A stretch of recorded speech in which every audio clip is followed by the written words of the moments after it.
What's going on, everybody? We're here with Brian Scolaro. How's it going, man? Our special guest in the night. You good, dude? No, I'm not good, but I'm okay. I haven't been good in like 10 years, but I'm okay.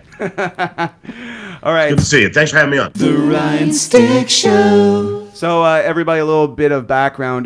Basically, what happened is, by chance, I was looking through some old shows and stuff like that, and I remember that there was this show called Stacked that I just adored, and one of my favorite characters in it was your character. Must have been some crazy night, huh? Yeah, well, me and my girlfriend's out having fun, dancing. You should come with us sometime. Really? I mean, yeah, that'd be cool, yeah. I'm good most nights. Oh, except May 17th. I'm having some elective gum surgery that day, and I'll still have the shunt in. We'll just work around that. Okay. And I'm like, wow, it's been like 2 decades. I remember all these lines. Before we get into your stand-up comedy career and your career as an actor, just as a big fan of this show that was tragically short-lived, but definitely beloved in many people's, like me's, hearts. But when you got this show, was it a Pamela Anderson show when you got it, or did it become a Pamela Anderson show after you got it? Well, first, thank you. That was very nice. It was very nice. The reason the show didn't last is because people wouldn't give it a try. I always felt that the name Stacked made it seem like it was going to be married with children, low denominator humor. So people who wanted to see Pam do low denominator humor weren't getting what they wanted, and people who wanted the humor we were doing wouldn't give it a shot because it was named Stacked. See what I'm saying? Yeah. And the presidents of Fox switched hands, and the new woman of Fox wasn't behind us. But anyway, I got a phone call from my agent manager saying there's a sitcom with Pam by the guy who did Just Shoot Me. Now he does Modern Family. And it's guaranteed 6 episodes to air, which is really rare. So I also knew the guy who played my brother, who wasn't the guy in the show, the original guy. So I had a really good shot, so I just fucking went in and nailed it. And I kept nailing it. The funny thing is, the actual test, you have an audition, then you have a callback, then you have another callback, then you have the studio test, then you have the network test. When I got to the network test, it was me, David Foley from Kids in the Hall, French Stewart from Third Rock from the Sun, and this guy Willie who was on Sex and the City. So we're all sitting there, and I went in first. Nobody laughed. The entire network brass is there, and they didn't laugh. And then everyone else went in, and they didn't get any laughs either. So they called me back in, and they had me do the first scene again, and nobody laughed. And I just said, "Fucking A, laugh! What the fuck?" My and God. I went up to the president of Fox and pretended to choke her. I was like, "Fucking laugh!" and I literally got the job. I got the job a minute later. I was in my car, driving, leaving the studio, and I got the job when I was leaving. They were like, "Do you know why you got the job? Because you yelled at everybody." I'm like, "Okay, good." So stand-up comedy, I wouldn't have had that job without stand-up comedy background, you know? Oh, for sure. And So it was a Pam Anderson show. okay. It was guaranteed 6 episodes with Pam Anderson. Okay. Well, Pamela Anderson, Melissa over here is a big fan of her. Love Pam. She adores her. What was Pam like? You don't know this, but I'm looking at her. You can't tell from looking at her, but most people don't know. People don't know this. She has really large tits. You can't tell. you can't.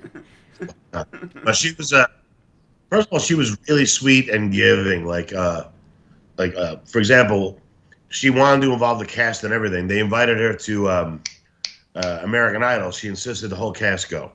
They invited her to the upfronts in New York, which is when they announced season 2 or what shows are coming back, and she insisted they fly us all out. When she did Jimmy Kimmel show is right down the street from me. You get Jimmy Kimmel there? Yeah. Oh, yeah. So she's like, "Oh, come to the show." So I went down the show, and in the beginning they show pictures like coming up, Tommy Chung, coming up, Pam Anderson. There's a picture of her. Mm-hmm. When they took the picture of her, she grabbed me and kissed me. Ooh. And they said, "Okay, we just want a picture of just you." And she goes, No, use that one." Like, she was very giving. She was really, really sweet. And one day she said to me, this is back in 2005. or 6. She said, "Who's Ollie G?" And I said, "Why?" She goes, "They want me to do his movie." And I was like, "You have to do it. You have to do his movie." I'm the reason. I'm one of the major reasons he was in Borat. You know. Pamela, what do you mad at me? No thanks. I'm sorry. No, agreement not necessary.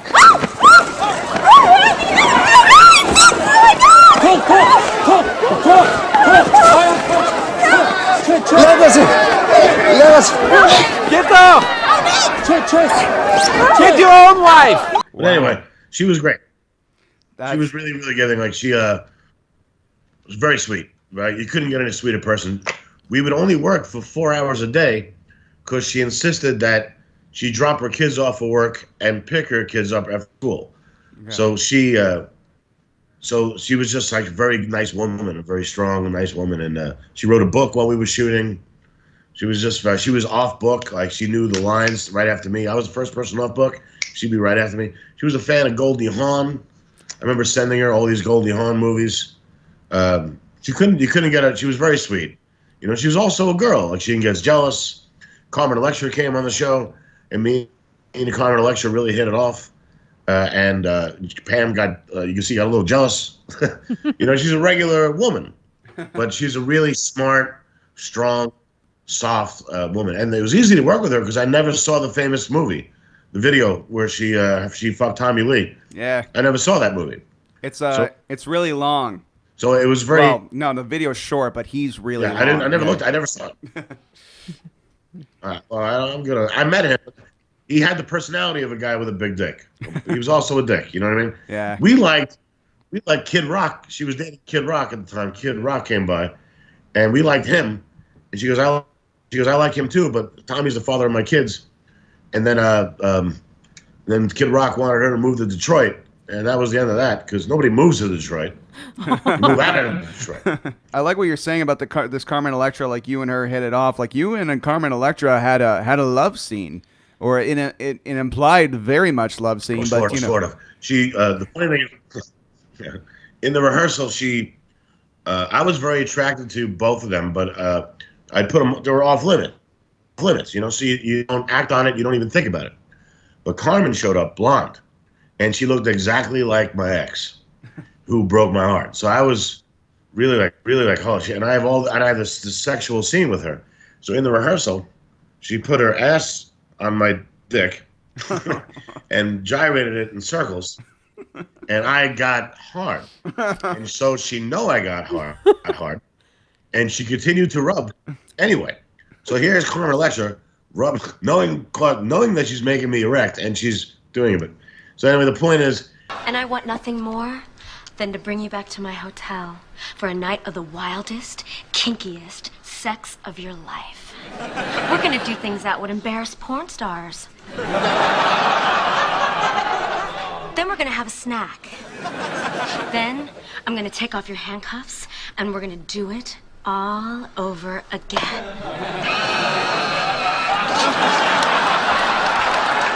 Then the director said, "Oh, you can tone it down a little bit?" And she was like, "Oh, I'm sorry." And I said, "Oh, come on, that was perfect. You have to kind of make that joke." And then she said, and then she's like, "Can you run lines with me because I feel more comfortable playing the siren, the sultry girl." And she was doing scenes that didn't involve it. And I thought that was really sweet too, because she was like, "Help me," and and this big icon saying, "Help me," and I was like, "Yeah." So she's only, everyone's comfortable with what they do. So she's always played since the Prince days. She's always played a siren, a sexual seductress, and here she is doing comedy. So she was, but she's been great. She was good in Scary Movie and yada yada. I loved the both of them. They were both sweethearts, man. I missed that job. Now girls yell at me in the hallway when I'm throwing out garbage. So tell me about your character. Like, I saw somewhere in one of your acts, I think it was when you were doing one of the late night shows, your character in the sitcom couldn't get laid because you were bigger or something like that. Is that literally when you got the job? The description. That was a different show. Oh, a different show. Okay.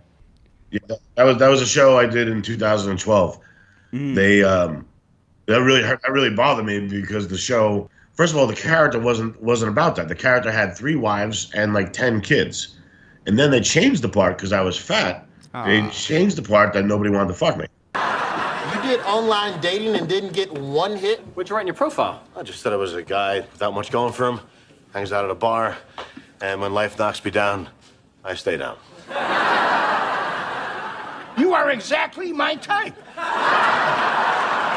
So they got rid of my kids and they got rid of my wives, and in real life, my girlfriend was so much hotter than all the writers' wives. You know, why do you guys think that women don't like fat guys? Yeah, sure, most of them don't, but some do. We're not, you know what I mean? Like, you're telling America that fat people don't get laid. Look around, we're everywhere. You know, clearly fat people are breeding, you know? Yeah. You act like nobody fucks us? Anyway, that was a different show. But Stack wasn't like that. Stack was really nice. Ooh, and you did the boobs. They look fantastic. You want to feel them? Can I? Sure, take it for a spin.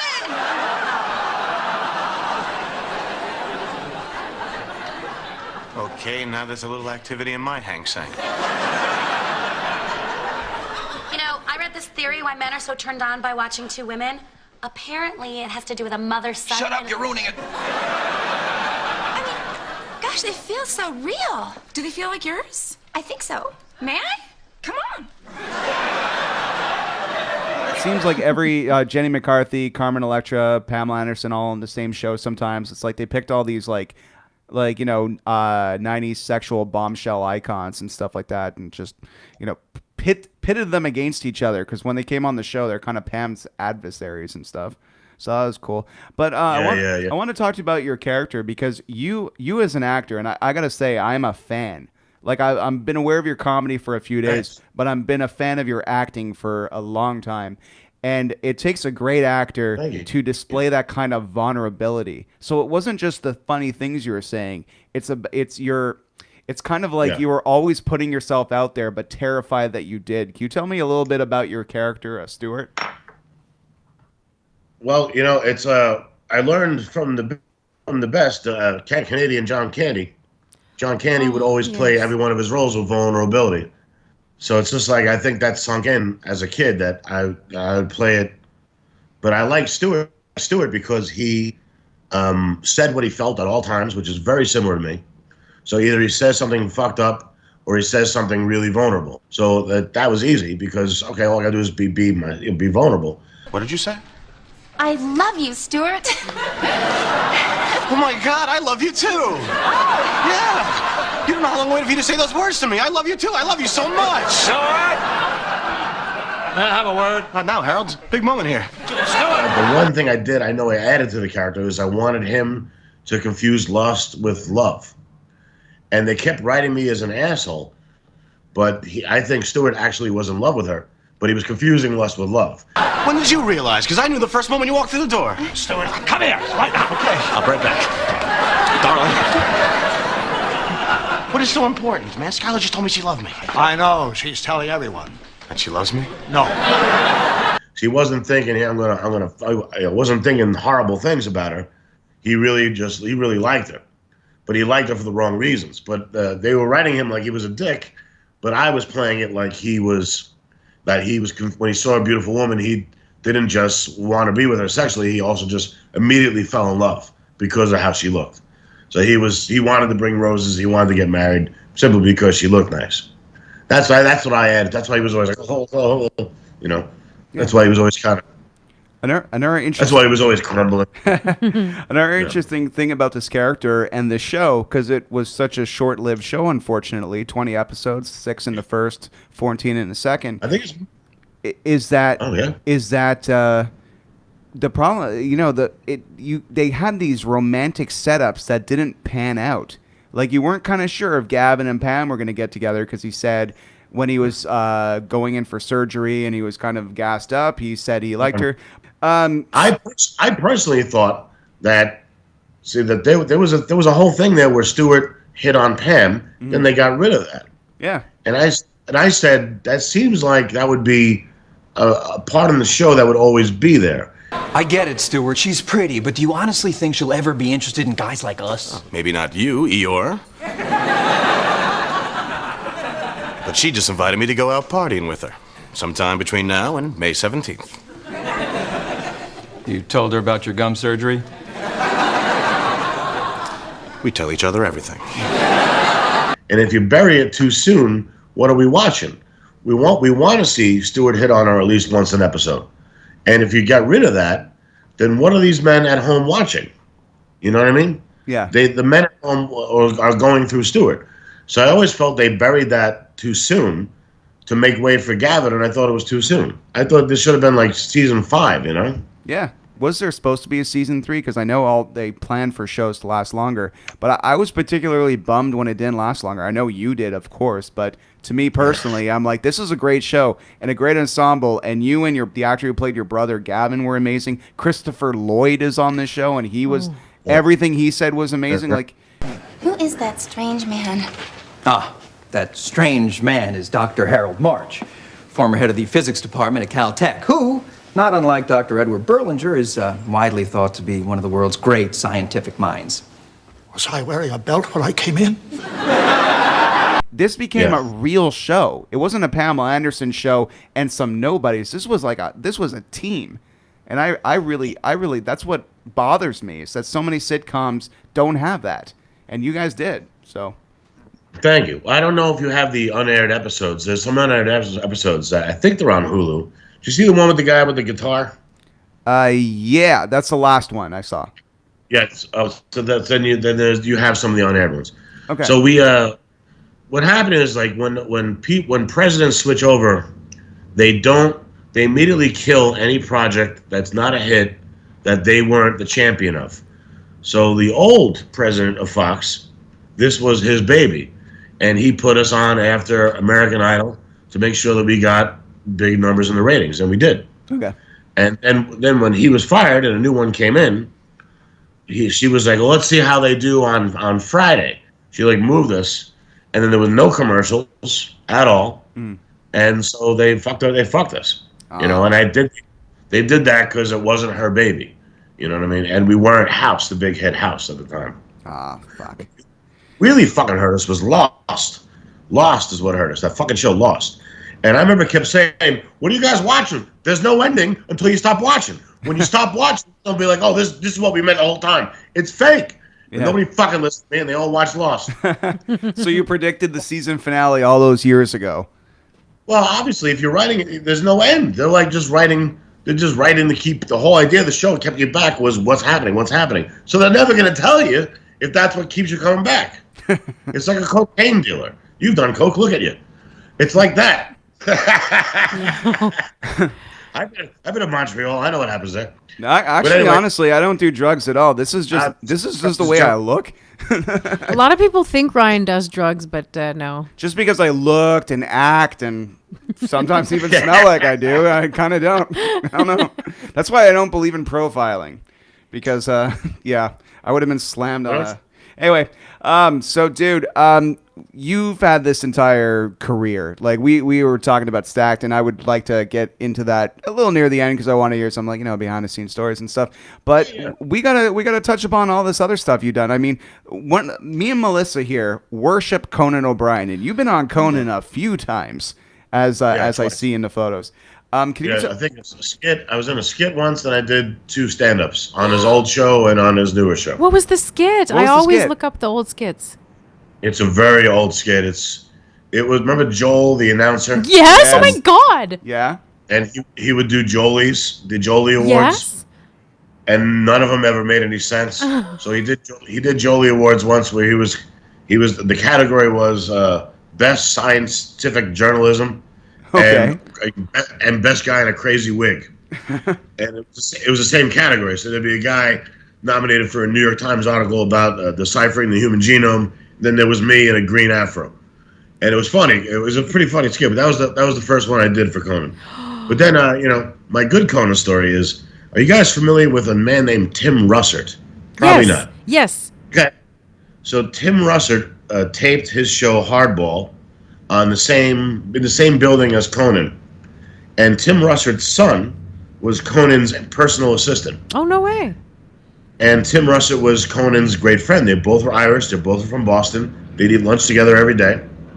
So, cut to my episode. I show up. The first thing they're supposed to do is show you the microphone show you where to stand, have you meet the sound guy.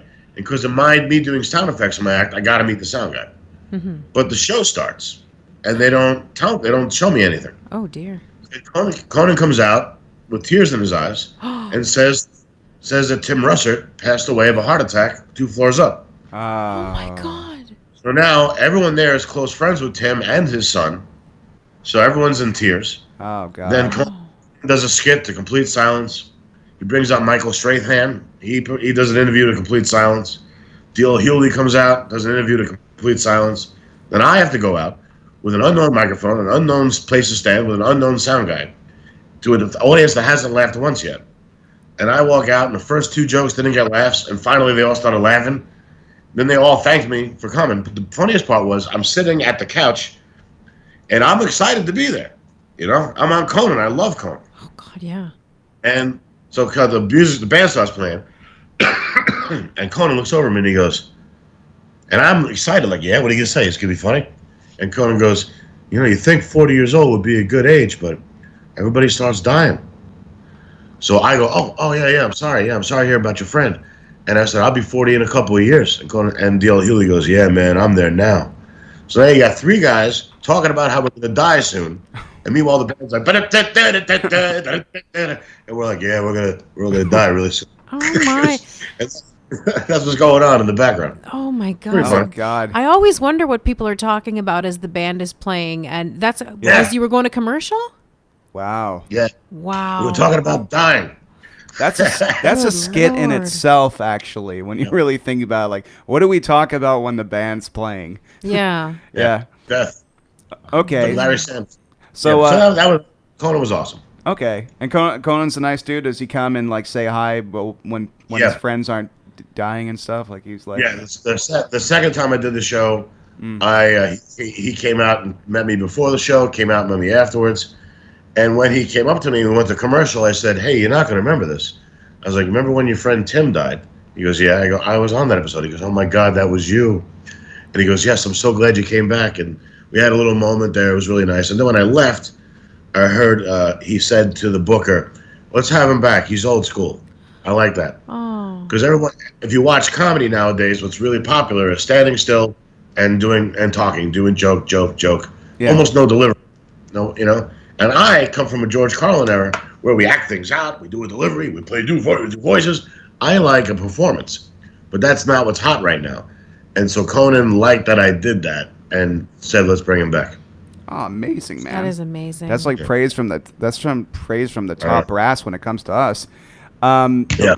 Okay, so stand-up comedy-wise, really funny thing that everybody who's watching this now, Ryan Stick Show has a YouTube page. It's brand spanking new, and we put up souped-up versions of the interviews you watch live here with clips. And a clip I'm going to add is Tommy Chong introducing you at the Gotham Comedy Club and completely mispronouncing your name. That was... Ladies and gentlemen, welcome Brian Scolaro. Comedy what? Comedy Central. Come on up here. that was something. What was it like meeting an icon like Tommy Chong?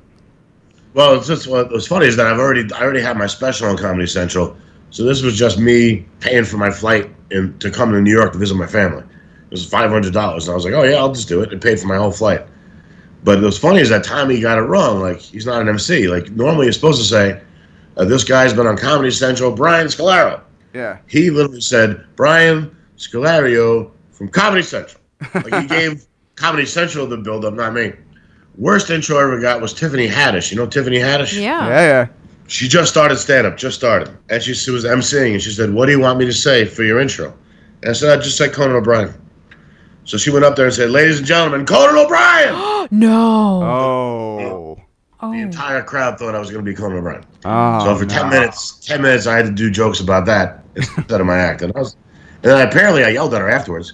And so I bumped into her again recently, last year, at the Comedy Cellar, and she said, "You know, I always wanted to fuck you." And I said, "Really?" I was like, "Well, it's not too late." She was like, "Oh, I'm out of your tax bracket now." But she goes, "I always wanted to fuck you." And I go, "Why?" She goes, "Because you yelled at me. And you were right. If it wasn't for you yelling at me, I wouldn't be here. I became a better comic because you yelled at me." She goes, "And you were right. I wasn't being professional." And she goes, but after you yelled at me, I said, I want to fuck that guy.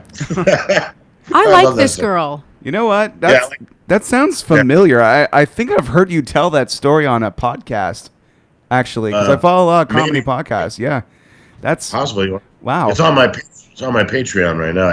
I tell stories on my Patreon. Yeah. And I think I told that story today on my Patreon. Well, tell us about your Patreon, because when we were talking and stuff like that, you were telling me that you have a book, which I'm buying, by the way, and you have a Patreon and stuff like that. I mean, this COVID stuff, it's hitting the entertainment business hard, and like your income going on the road, acting jobs, that's all stopped happening. So it's kind of important for everybody, you know, people like you guys got to keep afloat, and you have a Patreon. So tell us about, what does your Patreon offer people? Well, my first of all, yeah, because what's happening is that every comedy club now has either it's closed or they have limited seating. Mm-hmm. So, and also airlines are charging 50% more. They're going to charge 50% more higher ticket prices. Good God. So there's no way to make a living. First of all, I'm going to fly, pay a lot of money to go to Kansas City, talk to 25 people. I'm not going to get the usual money I do. So it's a disaster. And plus, a lot of clubs are closed.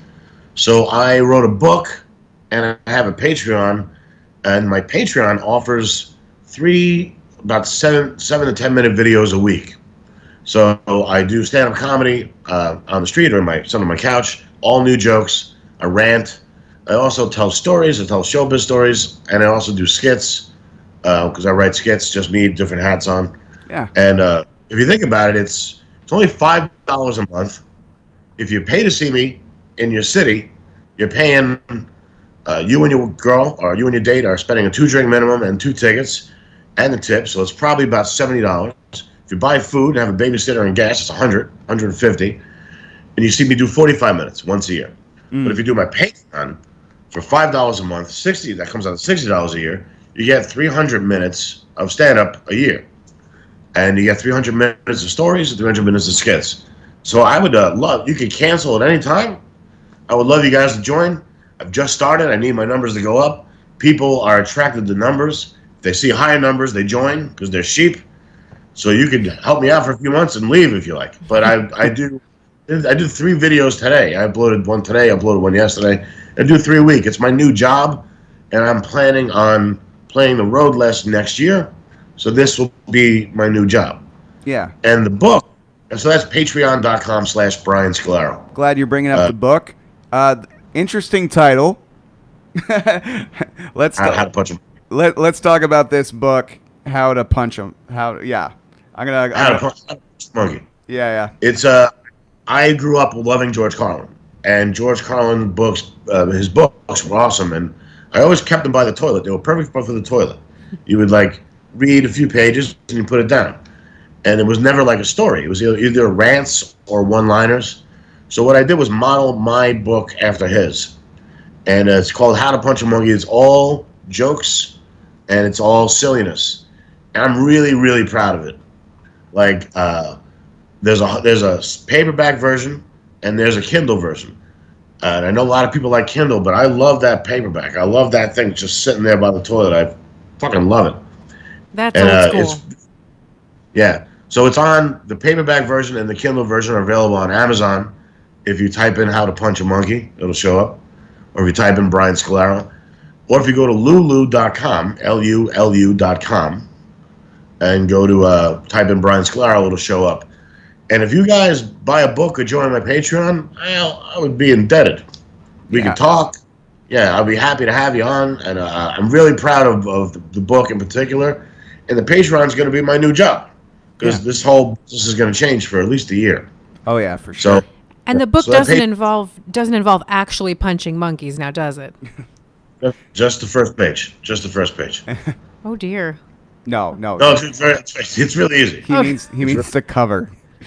Yes, exactly. Yeah. Cover. Sorry about that. All right. I'm slow. All right. So my buddy Steve, who's going to be seeing this later, is completely obsessed with the show Mad Men. And Mad Men was arguably one of the biggest shows of that era. Can you tell us about your experiences working on Mad Men as a comedian? Dexter was the first show I had to be serious in. My dad loves that show. And there's a different level. Like if you look at multicam sitcoms, which are Cheers, Third Rock from the Sun, multi-cam like a stage play, to 1 hour dramas. The difference in the acting is, the bigger to, smaller. Disney Channel's big. Regular sitcoms are big. And dramas are stay like this. So Dexter already figured out how to do that. So when I got to Mad Men, first of all, Kevin Slattery was awesomely nice. And it was the season 5 premiere. And it was the height of its popularity. So the producer, Matthew Weiner, got up and locked the door. We had a table read, and he got up and he locked the door, and he goes, all right. He goes, now listen, no one's allowed to say anything about this. So he made us all swear to secrecy. And then we read the script. And what was fun about it is that I love to ad-lib at least once in everything I do. I just love to ad-lib at least once. For some reason, it makes the performance better. It makes me, maybe my brain feels like it's contributing more. So I'm more in the moment. So I wanted to ad-lib. But you can't ad-lib in a Mad Men script. And they really are sticklers. There's a line where I look at Lane and I go, you're a real gentleman. I did it like this. You're a real gentleman. So then the script supervisor came over to me and she said, it's Yora, not Yora. So I said, okay. Oh. So I look at Mr. Harris, and I said, they're really sticklers here. And, the guy who played Lane, he goes, oh yeah. So I just made sure I did the line, but what I got to do was ad-lib a physical thing. The scene is I give him back, he gives me back my wallet that he found in the cab, but he took the picture of my girlfriend out of the wallet, and he also flirted with my girlfriend. So then he gives me the wallet back, worried that I'm going to notice the picture's gone. So I take the wallet, I look through the money, and I ad-lib this. Stare at him angrily. And he played shocked. And I was playing a New Yorker who was surprised the money was all there. But I made it look like I knew the picture was gone. So that he got scared. He got scared for a second. And then the director came over and said, I love that. She goes, do it longer. So I got to ad-lib, and it was kept in Mad Men. And I love that. Nice. I fucking love it. Wow. And that made me feel great as an actor. I was like, okay, not only was I on Mad Men, but something I created was on it. Yeah. And that made me feel good. Thanks again. I mean it. You're a real gentleman. Yeah. Well, you're capable of doing a lot of things. Like we said before in Stacked, you played a vulnerable guy, like a very geeky guy actually. 20 years before its time, you were bringing up your character was always talking about kind of like card games, Dungeons and Dragons, stuff like that. When all the I didn't really feel that fit. It was weird because I didn't really feel that fit so much because the first few episodes I wasn't like that. Mm-hmm. Then they were writing in these Star Wars jokes, and I'm like, okay, but I think he wasn't like the Big Bang Theory guys. No. But he liked it, But I always felt like it should be one or the other. I was playing it more like a version of me, and they were writing him to be sometimes geeky, and I was like, that's the Big Bang Theory. I think nailed that better, but I wasn't even trying to do that, You know what? I'm talking to you right now and stuff like that with your swagger. I'm like, I think you as a guy could have gotten Skylar actually, but definitely not. Yeah. Stewart definitely not, but. Kudos to you as an actor because was not expecting this. It's too bad the series ended when it did because there could have been so much could have been done with your character, like the storyline. I think they could have done really, really great episodes. So yeah, I think so too. They were that show had one thing about that show that was weird is there was a mean angle to it. Everyone was always insulting each other. Look, you know our deal. I hire the book staff, you hire the coffee staff. Fine. You fire Skylar, and then I'm firing Katrina. Hey! Go ahead. Hey! Katrina? I can't. Thank you. I feel too sorry for her. Hey! But what the episodes I liked better were the ones where we weren't. That's why I love the I love you episode, where everyone says I love you. And everyone's saying I love you to each other, and everyone's like, nobody was attacking each other. And I like that episode a lot. But I always felt that Stewart and Pam should have gotten together for a little bit And I think that's what some people wanted to see that. And Yeah. Pam and I in real life, we got very close, you know. And there was definitely a silly attraction between us. And now I'm fat and old, and people are like, yeah, sure, but I swear to God, at the end of the first season, we did the curtain call, and I couldn't believe it, and I laid down on the floor. Next thing I know, Pam's on top of me, and I'm just like, wow. Now Pam Anderson is tackling me, you know, in front of an audience of like 1,000 people. It was there was definitely something there between us, but I think it was more of just like a really close friendship, and she gets really close. Like David Spade always says how nice a person she is and how sweet she is, and she's very guarded at first, but then becomes very close when she feels a connection, and there was definitely a connection between the two of us, you know. Well, I forgot what the question was. She has to be guarded because the paparazzi were pretty much eating out of her garbage back in the day. It feels like she really is. This is my impression of her from what I've seen and heard, but that she's one of the guys. She can very much be like one of the guys. No, she's very feminine and not so much that way. Like she gets grossed out by sexual jokes.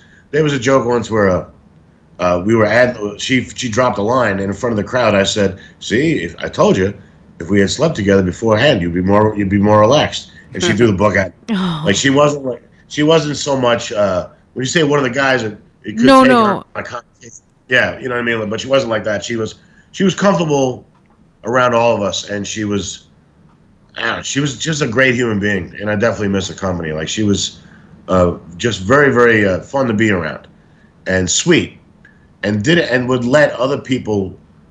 Like she was all those years watching Tommy play. She would just sit there and let us do what we had to do, and she would laugh, and you know, and she wasn't like an attention seeker. Yeah. She had more attention than anybody could ever want. So, and unlike every woman I ever dated, she wanted. That's not true. There's 3 right now that are like, they never. But Pam never really craved attention, and that made it easier to be around her, you know. And she's such a compassionate person. Yeah. Yeah, she is. She did the roast, the Comedy Central roast. Yeah. I tried to get her not to do it. I said, please don't do that. They're gonna make fun of our show. They haven't even seen the show. She's like, they're not gonna make fun of our show. I was like, of course they are. Yeah. I was like, I knew Nick DiPaolo, I knew Greg Giraldo, I knew Jeff Ross. And they all took shots. But so they never even seen the show. But Pam, she did that, and she donated it all to PETA. I think $1 million to PETA, you know. I love her so much. That's why she did it. They did a lot of cracks about Tommy Lee's genitals, though. Like, oh, it's so big, I had to fast forward the tape just to see it all. I think that was Greg Giraldo's joke. Yeah. Yeah. Yeah, whatever. Have you ever considered doing one of those roasts? Have you been on one of these roasts? They don't want people like me. They want celebrities and whatever Comedy Central and the company Levity that owns half of Comedy Central and half of the young comics are backing.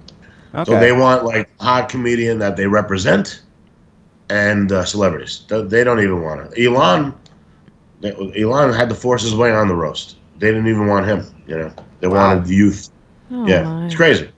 Crazy. Comedy Central roast. I love the roast, but it's not my style. And also, I don't do mean stuff. Yeah. I don't like when people make fun of me. I don't like people make fun of each other. You make fun of yourself, though. That's your thing. It's self-deprecation. Like that's what I loved about your humor. It's that. It's self-awareness, but you're making fun of yourself, but it's not in a mean way towards yourself. That's another reason why I like your comedy. And I only do that in the first 5 minutes too. People tend to remember that because it's the most real. But like they're like, I'll get off stage and you're like, hey, it's the fat guy, and I'm like, whoa. Good Lord. I'll call me the fat guy, and don't call me the fat guy the whole way through. I do it in the first 2 minutes. It's not my fault. You just stuck with you. But I don't even think I'm a self-deprecating guy. I just think it's one of the tools. We all have tools. Like you with your mousse.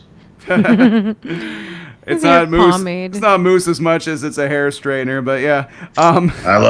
I am obsessed. Melissa hates it. But I'm obsessed with the show Shameless, and they say there is no small roles, or just small actors. And every role I see you take, as I did research for this, you just brought this humanity to it. And your scene with your scene with Frank. Thank you. we've seen with Frank as someone who obviously knows him and and cares about him, but is aware of him. I was rewatching today. Can you tell me about your experience on Shameless? Yeah. First of all, thank you, because that's a very nice compliment. The humanity thing, that is what I try to do, and when they don't let me do it, it gets annoying sometimes. But I learned that from John Candy, a fellow Canadian. Yeah. And so, anyway, the Shameless was great. The audition, I felt like everyone was going in playing the comedy of it. The fact that Frank personally knew the night guard of the detox center. Hey, Baxter, what's shaking? Frankie. Hey. Wow. Long time. That's because my Monica died. No. Yeah. I am so sorry, buddy. Thanks. But it's gonna be okay. Got a new lady. That's funny. But I for some reason just felt it was better to play him real than play the comedy of the situation. This is Liam? Yep. Wow. Last time I saw you, you must have been 2 years old, just talking up a storm. Oh, yeah? Yeah. Hey, listen. I remember your mom's face just always lit up every time she saw you when she got released from here. Sure wasn't the Thorazine? There's a great line on Stacked. We talked about this. How there was a famous old acting couple that did theater in London, and after a long speech of the woman, the man character says, "I'll have a cup of tea, please," and it would always get a big laugh. And then one night, it wasn't getting a laugh. It didn't get a laugh, and then it didn't get a laugh the next night. And he said to his wife, "Why is that line not getting a laugh anymore?" And she said, "Try asking for the tea instead of asking for the joke." You know what I mean? So that scene. It's funny that Frank knows the guard of the detox place personally, because that's how many times he's been there. Baxter, could I get the remote? Yeah. But instead of playing the joke, and this was not even a choice in my head, it just was the way I did it, he was really his friend. It's like, yeah, it's funny that they're friends, but he really likes him. So I played it like they were real friends. And that's how he played it. And it was weird because, like, when we read the scene for the table read, everyone was laughing. But for me, I was like, I don't even know why they're laughing. Baxter, tell Randy I'll be in my car. Oh, but... She was so different the other day. We really had a connection. She's so normal now. Well, they're always that way when they get released from here, Frank. You know that. It's because it's been a while. That man she was with, Randy? Yeah, her ex-husband. Good to know. You know, this is like real. And I love that scene, and it was fun. And he was really great. The funniest thing was my character was originally called Dexter. And then when we shot it, they changed it to Baxter. But William H. Macy kept calling me Dexter. So finally he said, yeah, Dexter, can you make sure the TV's like this? And I said, sure, I'll tell Baxter. And everyone started laughing. You shouldn't do that as a guest role. But that's how comfortable William H. Macy made me. Oh. He made me feel like I could make a joke on the set. And everyone laughed at his expense. But he was so nice about it. Like, I really liked him a lot. And I was sad when him and his wife got in trouble because he was really, really nice. Yeah. Like, I find, like, he was giving, I remember when they introduced me at the table read, he stood up and clapped and everyone else was sitting down. He was very, very nice. You know, I have an ability to talk to celebrities that a lot of people don't have. When you meet a celebrity, you don't bring up their famous project. You bring up a project where they tried really hard and nobody saw. So I said to William H. Macy, I love State and Maine. He goes, oh, I love that movie. When I met J.K. Simmons, I didn't bring up Whiplash or Juno. I brought up a Lady Killers. I said, you were great in Lady. He goes, oh, I tried it so hard. When I met Matthew Perry, I said, I loved Almost Heroes. He goes, I love that movie. So it's like, yeah, that's the way to get him to talk is pick that. Are you looking at my soul? Just adjusting something. A box popped up on the screen. He had to like close it. It just popped up. We're good. This is how it looks. Yeah. It's true. That must be. Sorry about that. He's falling in love with him. He has feelings for you. I do it. I can't talk. It happens all the time. Oh my goodness. Yeah, no, the I feel show like- Shameless is kind of it's so gritty and it's funny, but Yeah. it's so vulgar, and I'm just like, I Yeah. don't feel I should be watching this. Oh, I love it. I just think it pushes the barriers, and it's kind of like, like Jerry Springer tries to emulate the same, like, wild side of humanity, and Shameless just kind of does it with better acting.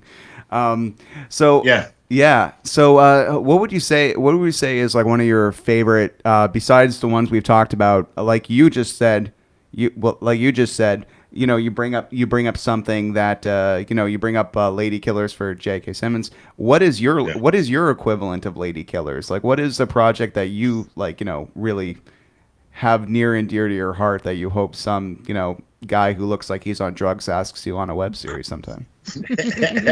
Well, this is not an answer that you will enjoy.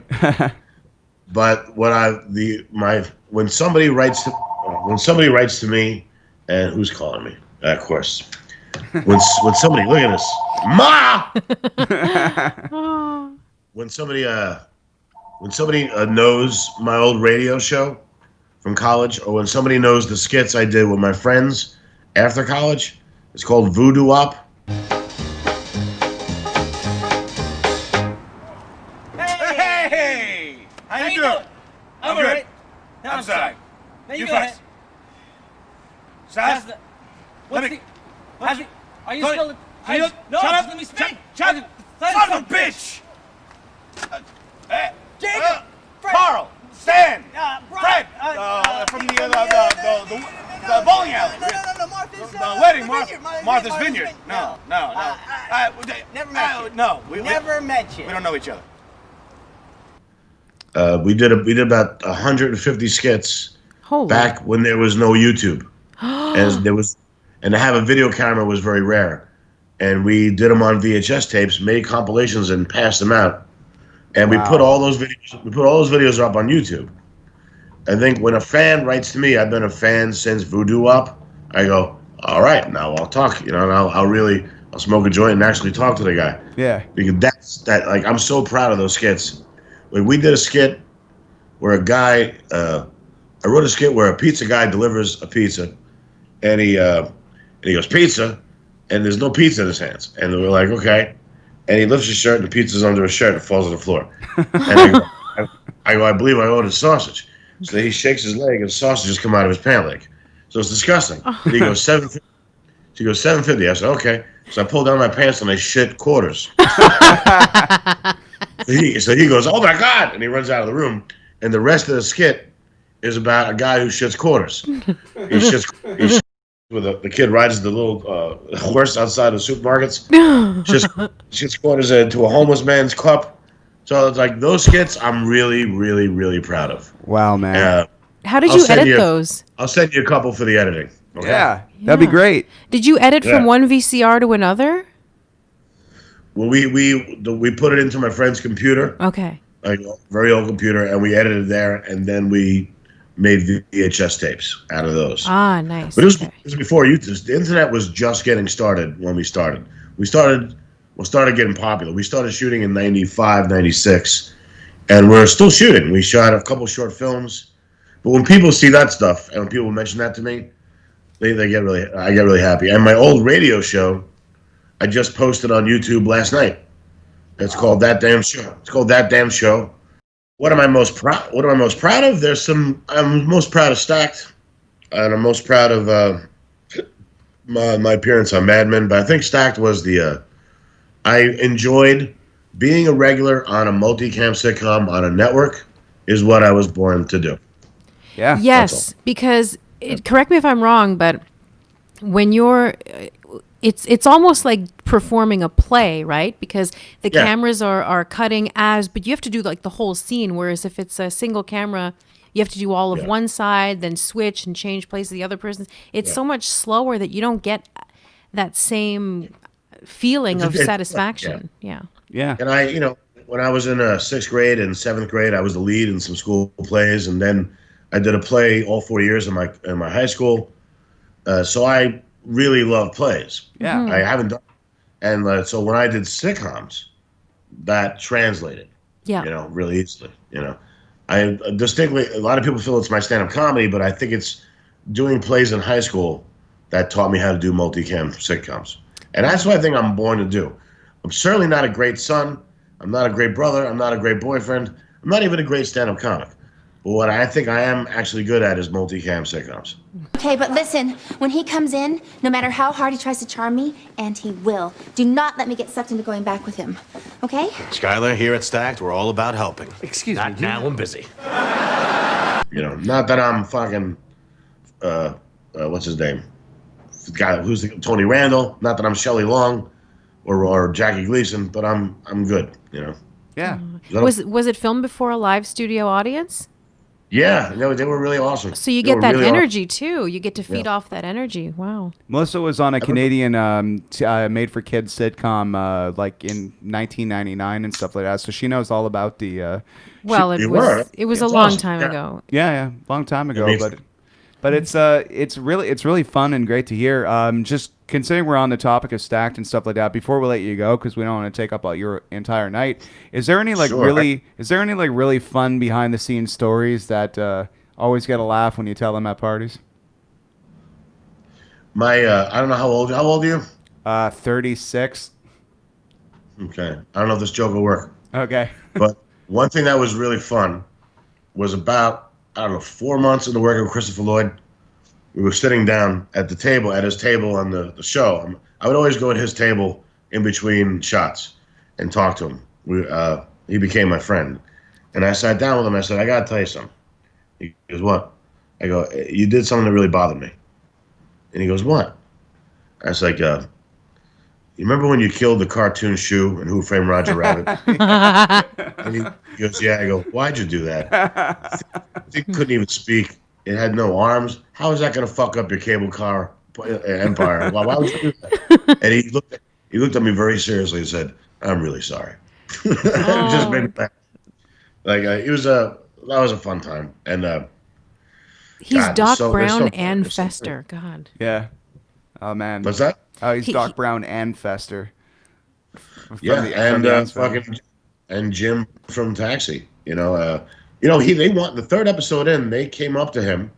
There's a scene where he takes a part out of the elevator, and he gives it to me to fix the elevator when Pam gets stuck in it.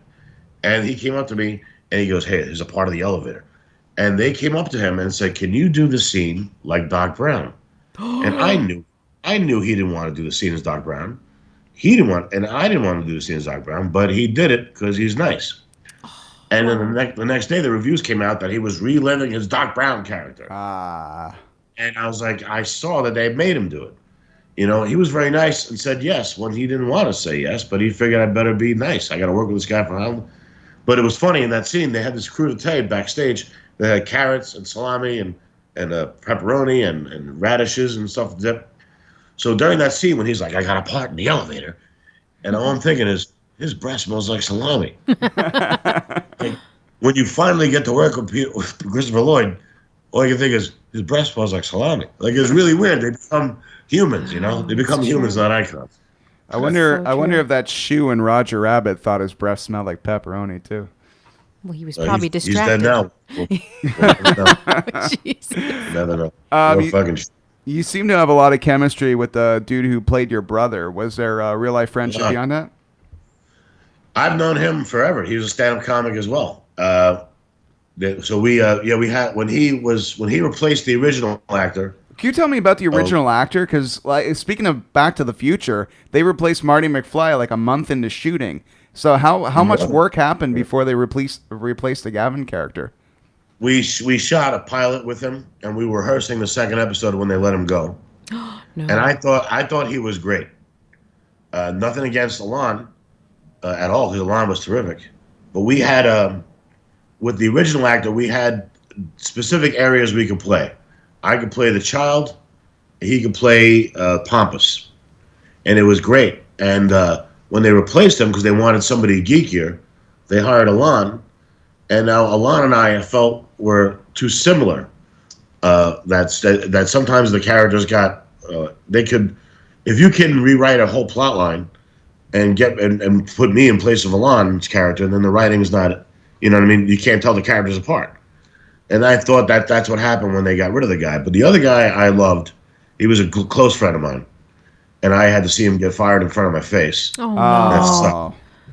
And I've been fired since then from other shows, so I know what it feels like. And Alon came in, and I remember, because I'm in LA, my family's not here, so they asked me to go in on Easter. So on Easter, I went in, and just me and Alon worked on the entire show together with the director.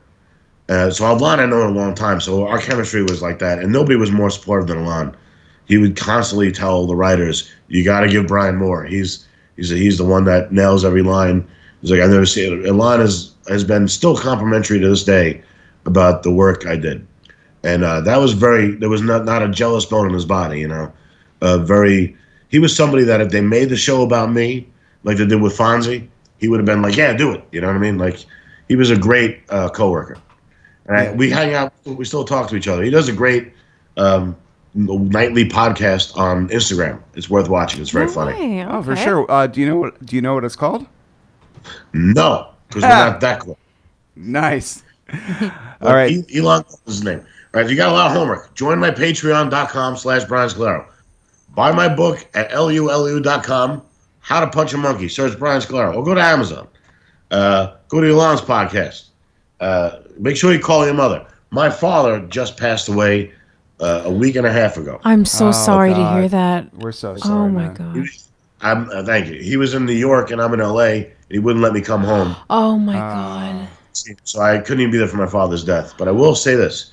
One thing I know is call your parents every other day, or else you're really going to regret it. I regret. So Patreon, How to Punch a Monkey, call your mother. The Ryan Stick Show.